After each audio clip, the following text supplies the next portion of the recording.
एक सवाल और है उत्तर प्रदेश का, जो अभी स्कूलों को मर्ज किया जा रहा है, तो इस मर्ज करने के या इसे ख़त्म करने पर आपका क्या कहना है? देखिए, स्कूलिंग सार्वभौमिक शिक्षा, समान शिक्षा और सस्ती शिक्षा, इस संविधान के हमारे मंशा थी कि प्रत्येक नागरिक शिक्षित हो। उस दिशा में तमाम सरकारों ने प्रयास किया। हम मान सकते हैं कि हमारे यहाँ प्राइमरी एजुकेशन की गुणवत्ता उस स्तर पर नहीं रही, जिसके कारण लोग निजी विद्यालयों में भागे। लेकिन ये गुणवत्ता क्यों नहीं रही, इस सवाल पे विस्तृत बहस होनी चाहिए। अध्यापक तो चलिए पढ़ाता है, खराब पढ़ाता है, आप इंक्वायरी करेंगे, गलत पढ़ाता है, खराब पढ़ाता है, आप उसके ऊपर कार्रवाई करेंगे, वो पढ़ाने का पैसा लेता है। लेकिन एसडीआई किस बात का पैसा लेते हैं, वेतन? बीएसए किस बात का वेतन लेते हैं? या एसडीआई शुरू कीजिए, टॉप चले जाइए, कैबिनेट सेक्रेटरी तक इनके किस बात का पैसा लेते हैं? प्रबंधन का ही लेते हैं और गुणवत्ता मेंटेन करने के लेते हैं।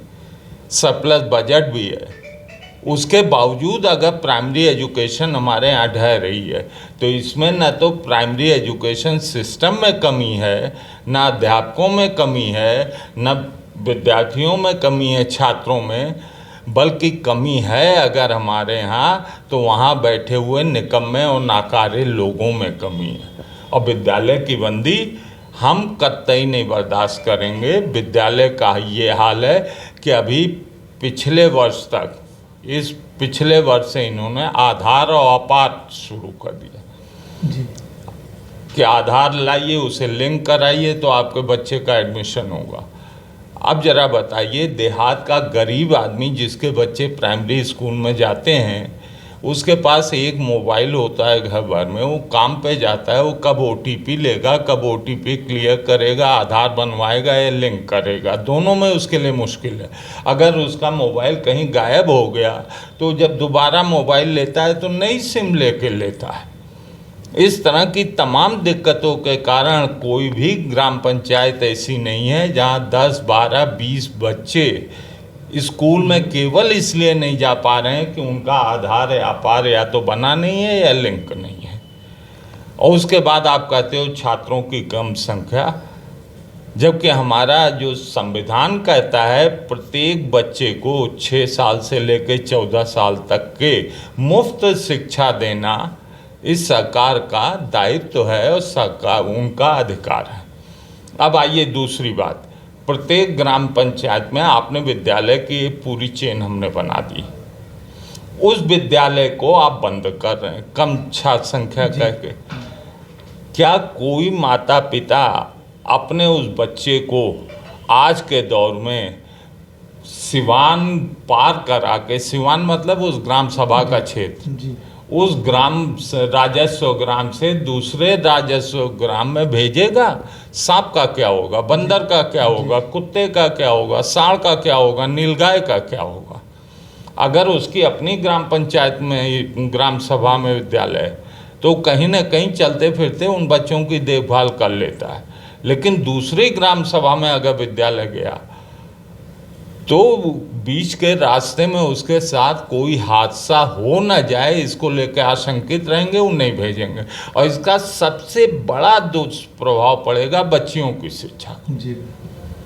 शायद ही कोई माँ बाप होगा आज के ज़माने की असुरक्षा और इन खतरों को देखते हुए किसी दूसरे ग्राम सभा में अपने बच्चों को नहीं भेजेगा। तो एक तरह से उस वर्ग को अशिक्षित रखने का प्रयास किया जा रहा है। दूसरी ओर प्राइमरी एजुकेशन, कुछ लोग ये बहस करते हैं कि साहब सरकारी विद्यालय इसलिए ख़राब होगा ही, निजी विद्यालय अच्छे होंगे। निजी विद्यालय में बहुत है और सरकारी विद्यालय पूरे देश भर के ऐसे हैं, लेकिन ऐसा नहीं है। अरविंद केजरीवाल ने दिल्ली में और केरल सरकार ने केरल में प्राइमरी गवर्नमेंट एजुकेशन सिस्टम को इतना बेहतर और गुणवत्तापूर्ण बना दिया है कि लोग अपने बच्चे को प्राइवेट एजुकेशन देने के बजाय इन विद्यालयों में ठाट से भेज रहे हैं और बच्चे कर रहे हैं। न तकनीक की कमी है, वही अध्यापक, वही सारे लोग, न इंफ्रास्ट्रक्चर की कमी है, न क्वालिफिकेशन की कमी है। वहाँ क्वालिटी दे रहे हैं और क्वालिटी पाके बच्चे वहाँ से डेवलप हो रहे हैं। तो ये तो विशुद्ध रूप से ये उत्तर प्रदेश सरकार की अपनी कमजोरी है, उसके अपने नाकाम और निकम्मे अधिकारियों की कमजोरी है। हम बीइंग ए लेफ्ट पर्सन हम ये चाहते हैं कि अगर एक बच्चा भी किसी गांव में है तो उस गांव में प्राथमिक विद्यालय होना चाहिए। उसके घर के आसपास उसकी शिक्षा का प्रबंध करना इस सरकार की जवाबदेही और जिम्मेदारी दोनों। के जी बहुत बहुत धन्यवाद आपको समय देने के लिए, हमारे चैनल के लिए धन्यवाद। Thank you.